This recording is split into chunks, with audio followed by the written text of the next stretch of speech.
Բարև ձեզ թանկագին բարեկամներ, սիրելի հայրենակիցներ, եթերում աշխարհագրական զարկերակն է։ Անցնող շաբաթը բավականին հագեցած է տարբեր զարգացումներով։ Դժբախտաբար նրանց մեջ կար նաև ողբերգական իրադարձություններ։ Եվ այս համատեքստում իհարկե խայտառակ զարգացումներից մեկը եղել է այն, որ Ադրբեջանը առևանգեց փաստորեն Արցախի հանրապետության երկու քաղաքացիների։ Ընդ որում մեր քաղաքացիներից մեկը Վագիվ Խաչատրյանը ուղղակի ձերբակալվեց Կարմիր խաչի միջազգային կազմակերպության շարասյունով Երևան տեղափոխվելու ժամանակ։ Բոլորս գիտենք, որ մեր հայրենակից ուներ առողջական խնդիրներ։ Հենց այսպես կոչված հսկիչ կետում նրան ձերբակալեցին։ Այնուհետև սկսվեց այդ թատրոնը,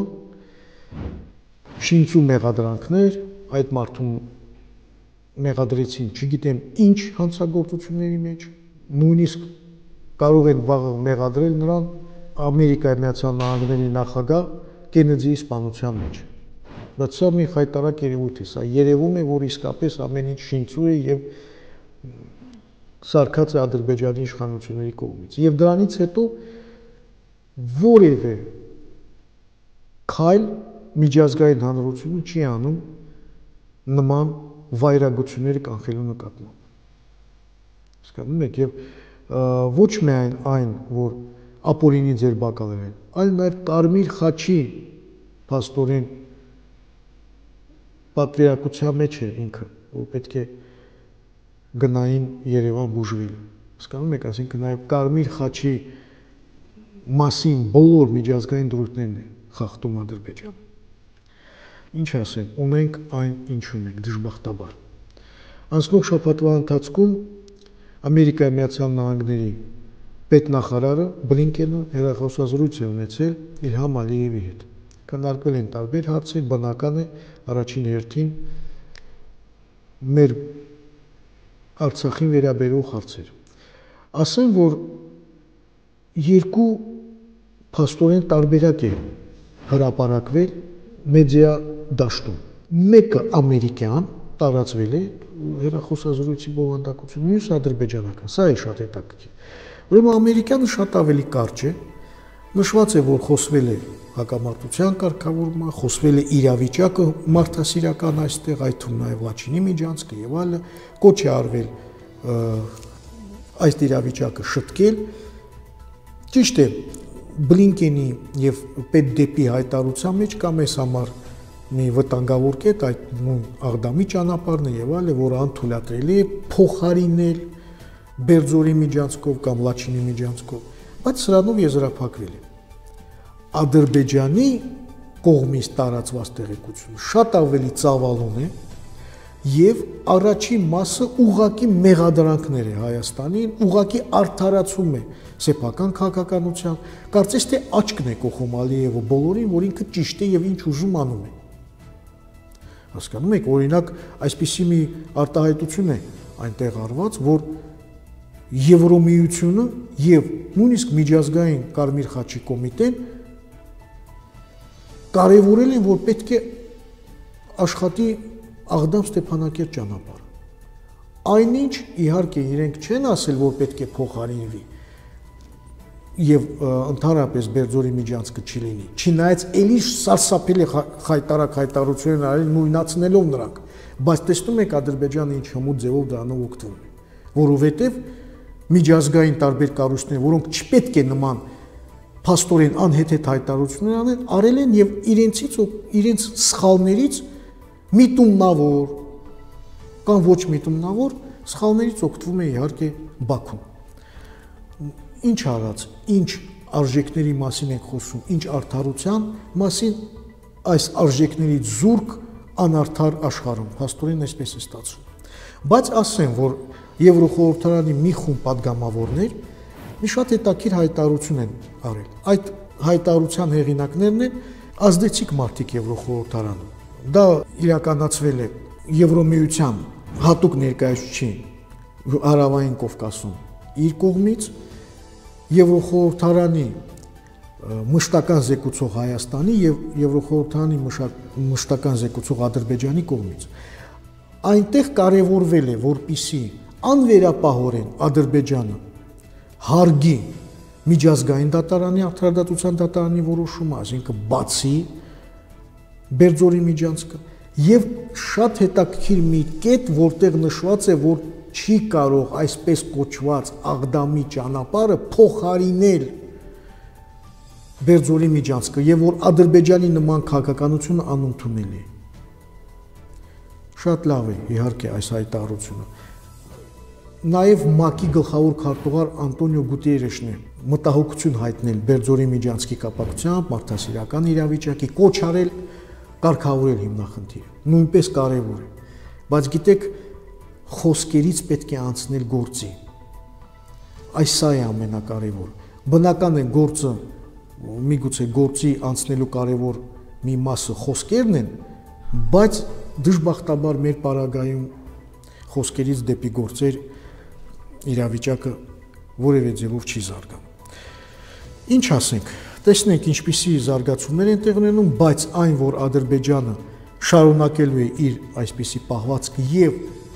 նրան օգնում են այլ երկրներ, առաջին հերթին Թուրքիան, սա միանշանակ է։ Եվ սա պարզ դարձավ եւս մեկ անգամ,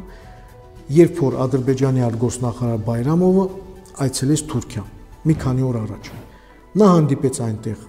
իր թուրք գործընկերոջ Ֆիդան Հականի հետ, շատ ջերմ ընդունեցին, նույնիսկ դիմավորման ժամանակ Հականը հայտարարեց, որ դուք բարով եկեք ձեր իսկ տուն, այսինքն մայրական հոգատարություն է Թուրքիայի կողմից։ Նաև այդ հանդիպան ժամանակ Հականը հայտարարեց, որ Ադրբեջանը ազատ է ինչ ուզում է անել Լաչինի միջանցքում, որտեղ իր տարածքն է։ Եվ որ ուժեղ Թուրքիան, ուժեղ Ադրբեջանը, ուժեղ Ադրբեջանը, ուժեղ Թուրքիա։ Ինչ է սա։ Մարտահրավեր աշխարհին, մարտահրավեր տարածաշրջանին, այդ թվում Ռուսաստանին առաջին հերթին, որովհետև ինչ է նշանակում Լաչինի միջանցքում ինչ ուզես կարող ես անել։ Բայց չէ որ կա այս Չարաբաստիկ 2020 թվականի նոյեմբերի 9-ի պայմանագիրը։ Մենք տեսնում ենք, որ դժբախտաբար դիվանագիտական դաշտում թուրքերը գրեթե միշտ հաղթում էին, այդ թվում նաև ռուսներին, այդ թվում նաև շատ ու շատ երկրների։ Հնարավոր է ինձ դեմ պայքարել, հնարավոր է, բայց պետք է համապատասխան մոտեցում։ Նաև Բայրամովը հանդիպեց Թուրքիայի նախագահ Էրդողանի հետ, էլի շատ ջերմ հանդիպում, մթնոլորտ։ Էրդողանը նորից շեշտել է, որ Թուրքիան Ադրբեջանի կողքին է, որ ամեն ինչ անելու է իր կրտսեր եղբորը օգնելու։ Նաև հայտարարել է, որ անհրաժեշտ է Զանգեզուրի կոչված, այսպես կոչված միջանցքը բացել։ Այսպիսին է իրավիճակը։ Նաև հետաքրքրական է եղել Իլհամ Ալիևի հարցազրույցը Euronews հեռուստաալիքին։ Բնական է, խոսել է էլի ադրբեջանական այդ թեզերի մասին, Ղարաբաղ Ադրբեջանը եւ վերջ եւ այլը, որ Հայաստանը ճանաչել է, բոլորը աչքներս են կողում այդ հանգամանքը։ Բայց մի շատ հետաքրքիր փոքրիկ նյուանս, որը շատ կարեւոր է։ Փաստորեն ստացվում է այնպես, որ Ալիևի կյանքի նպատակը եւ քաղաքական կյանքի նպատակը, ինչպես ինքն է նշել այդ հարցազրույցի ժամանակ, Ղարաբաղի ազատագրումն էր։ Շատ բանի մասին է սա խոսում, թե նրա վերաբերմունքի հայ ժողովրդի, թե տարբեր այլ հարցերի մասին։ Դրա համար մենք երբեք չպետք է իրականությունից կտրվենք։ Իսկ Ադրբեջանի քաղաքական համակարգի կարևոր դեմքերից մեկը Հիկմետ Հաջիևը կրկին բարձրաձայնեց արևմտյան Ադրբեջանի եւ արևմտյան ադրբեջանցիների դրույթ։ Նա ասաց, որ Հայաստանը պարտավոր է հարգել այդ մարդկանց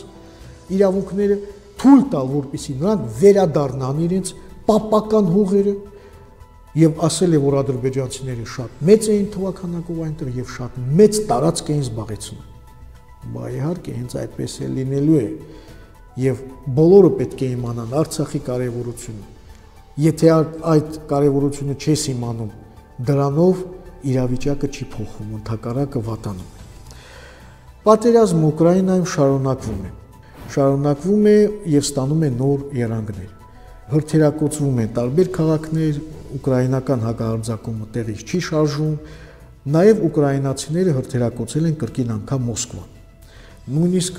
Մոսկվա Սիթի կոչեցյալ դա կարևոր բիզնես կենտրոն է Ռուսաստանի մայրաքաղաքի, Ուկրաինան հարվածել է դրոններով, անօդաչու թռչող սարքերով։ Տեսնենք, ինչպիսի զարգացումներ են տեղ ունենալու, բայց ունենք այն, ինչ ունենք։ Ասեմ, որ նաև Ուկրաինայի նախագահի աշխատակազմի ղեկավար Երմակը հայտարարեց, որ Ջիդայում, Սաուդյան Արաբիայում օգոստոս ամսին տեղի կունենա Ուկրաինայի վերաբերյալ երկրորդ համաժողովը, որին Ռուսաստանը հրավիրված չէ, այսինքն Արևմուտքը կփորձի ինչ որ կերպ այդ ստեղծված իրավիճակից դուրս գալ կամ նոր ինչ որ ուղիներ փնտրել։ Նաև հետաքրքիր է, որ Երմակը հայտարարել է, որ Ուկրաինան պետք է ստանա ինչ որ երաշխիքներ ԱՄՆ-ից, միջև նրան անդամակցել է ՆԱՏՕ։ Տեսնենք ինչով է այս ամենը վերջանալու։ ԱՄՆ-ն էլ էր ակտիվ քաղաքականություն վարում, հատկապես Աֆրիկայում, միգուցե սա կախված է նաև այդ Նիգերում տեղնեցող գործընթացների հետ։ Այսպես պետքարտուղար Բլինկենը խոսել է մի շարք երկրների ղեկավարների հետ, մասնավորապես Կենիայի, Նիգերիայի, եւ փորձել է նրանց համաձայնություն ստանալ համատեղ գործողությունների վերաբերյալ։ Իսկ ԱՄՆ պաշտպանության նախարար Լոյդ Օստինը եզրափակեց իր այցելությունը Ավստրալիա եւ Օկեանիա եւ ամփոփելով այդ ամենը ասեց, որ Հնդ Խաղաղօվկիանոսյան տարածաշրջանը հանդիսանում է ԱՄՆ-ի համար ամենակարևոր թաթերաբեմը։ Նու բնական է այնտեղ շատ ակտիվ է նաև Չինաստանը եւ Չինաստանի զսպումը շատ կարևոր այնտեղ։ Իսկ Աֆրիկան իսկապես ալեկոծվում է։ Միգուցե այնտեղ լինելու են շատ լուրջ եւ վտանգավոր արյունալի զարգացումներ։ Նիգերում հակաարևմտյան, հակաֆրանսիական ցույցերը եւ բոլոր այդ գործընթացները շարունակվում են, ռուսական դրոշն են ծածանում։ Նաեւ մի շարք երկրներ հայտարարել են, որ կարող է իսկապես արևմուտքի հետ մեկտեղ ռազմական գործողություններ սկսել Նիգերի նկատմամբ։ Դա հայտարարել են Նիգերիան, Սենեգալը, Կոտ դ'Իվուարը, Բենինը։ Իմիջիալոց նաև մի շարք այլ երկրներ հայտարարել են, որ թույլ չեն տալու, որպեսզի նման բան լինի աֆրիկյան երկրներ եւ կարող են նաև զորք ուղարկել Նիգերի նոր իշխանություններին պաշտպանելու համար։ Դա մասնավորապես հայտարարել է Գվինեան, Բուրկինա Ֆասոն, Մալին, այսինքն շատ բարդ է իրավիճակը եւ չի բացառում, որ իսկապես այլ երկրներ եւս այնտեղ միջամտեն։ Իմիջիալոց խոսելով Նիգերի մասին, մենք անցած հաղորդման ժամանակ ասել ենք, որ ուրանի մեծ պաշարներ ունի եւ Եվրոմիության 25% ուրանի չափաբաժին է ընկնում Նիգերին, մատակարարվող ուրանի Ֆրանսիային եւ այլը, բայց նաեւ կա այստեղ մի հետաքրքիր այլ հանգամանք։ Խոսքը վերաբերում է էներգետիկ ոլորտին, մասնավորապես բնական գազին։ Գոյություն ունի այսպիսի մի ծրագիր տրանսսահարյան, որը Նիգերիայից դեպի Ալժիր եւ Ալժիրից Եվրոպա պետք է մատակարարի բնական գազ, մոտ 30 միլիարդ խորանարդ մետր։ Եվ այդ գազատարը, եթե կառուցվի, պետք է անցնի Նիգերի տարածքով։ Եվ իհարկե այստեղ կան տարբեր երկրներ, որոնք միգուցե մի մասը չի ուզում որ դա լինի, մի մասը ուզում է որ վերահսկի, միգուցե Նիգերն էլ է ուզում ավելի շատ չափաբաժին ստանա օգուտից, բայց այս հանգամանքը եւս կա։ Եվ տեսնենք ինչով է այս ամենը վերջանալու, բայց ոչ միայն Նիգերում է այսպիսի բարդ իրավիճակ, նաև Սենեգալում են սկսել տարբեր ցույցեր, ընդհանրապես նաև պետքարտուղար Բլինկենը խոսելով արդեն իսկ պաշտոնաթող նախագահի հետ Նիգերի ասաց, որ ԱՄՆ-ն փորձելու է նրան վերականգնել պաշտոնում։ Հետաքրքիր զարգացումներ։ Բայց արևմուտքում եւս որոշ գործընթացներ ընթանում են, կրկին սկանդալային հայտարարությամբ հանդես եկավ Հունգարիայի վարչապետ Վիկտոր Օրբանը։ Նա ասաց, քննադատելով Եվրոմիությունը, որ արևմուտքի համար ընդամենը 3 հիմնական արժեք գոյություն ունի։ Դա միգրացիան է, LGBT-ն է եւ պատերազմը։ Սա եւս մեկ անգամ ցույց է տալիս, որ իսկապես նաեւ արևմուտքում կա լուրջ խնդիրներ ներսում։ Իրանն էր ակտիվ աշխարհակահաղականություն վարում, Թեհրան այցելեց Սիրիայի արտգործնախարարը, հանդիպում ունեցավ իր իրանացի գործընկերոջ հետ, ղեկավարության հետ, քննարկվել են տարածաշրջանային եւ երկկողմ հարաբերություններ, իսկ Իրանի արտգործնախարարը աշխատանքային այցով եղավ Պակիստան։ Այդ երկու երկրները մենք գիտենք ունեն խնդիրներ բազմաթիվ, բայց փորձում են ինչ որ կերպ իրենց հարաբերությունները կարգավորել։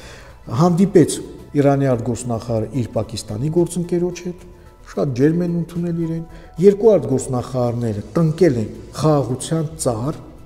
սիմվոլիկ բան է, դա չի նշանակում, որ խաղաղություն լինելու է կամ այդ ծառը չի չորանալու փոխաբերական իմաստով, բայց այնուամենայնիվ քայլեր անում են։ Այնուհետև Հոսեյն Աբդուլլախյանը հանդիպեց Պակիստանի վարչապետի հետ եւ Պակիստանի ազգային ժողովի ղեկավարության հետ։ Քննարկեցին տարբեր հարցեր, երկկողմ հարաբերություններ, տարածաշրջանային, տեսնենք, բայց այս երկու երկրները իհարկե շատ ակտիվ են ոչ միայն իրենց տարածաշրջաններում, այլ նաեւ Անդրկովկասում։ Մենք բոլորս դա գիտենք։ Ղազախստանը պայմանագիր ստորագրեց Թուրքիայի հետ ռազմական նավեր կառուցելու ուղղությամբ։ Սա ոչ այլ ինչ է, քան աշխարհակահաղական հայ թուրքականության խորացում, պանթյուրքիզմի։ Կարևոր քայլ մարդասիրական եւ ոչ միայն մարդասիրական, այլ աշխարհակահաղական կատարեց Մեծ Բրիտանիան։ Մեծ Բրիտանիան ճանաչեց 2014 թվականի իսլամական պետության կողմից իրականացված եզդիների ցեղասպանությունը։ Շատ կարևոր քայլ է այդ տեսակետից, բարոյական, մարդասիրական, ինչպես նաև իհարկե այդ բարոյականության եւ մարդասիրության հետ զուգահեռ նաև աշխարհակահաղական շահն է։ Բայց մեր եզդի եղբայրական ժողովուրդը իրոք շատ ծանր ճակատագիր ունեցող եւ պատմություն ունեցող ժողովուրդ է եւ այն, որ Մեծ Բրիտանիան ճանաչեց, շատ կարևոր է։ Միգուցե սա նաև նախադեպ լինի այլ ցեղասպանությունների ճանաչման եւ կանխարգելման համար եւս։ Այսպիսին են թանկագին բարեկամներ մի շարք կարևոր իրադարձություններ, կշարունակենք հետևել նրանց եւ ներկայացնել ձեր ուշադրությամբ։ Պինդեղեք, չկոտրվեք երբեք, Աստված պահապան մեր երկրին ու ժողովրդին։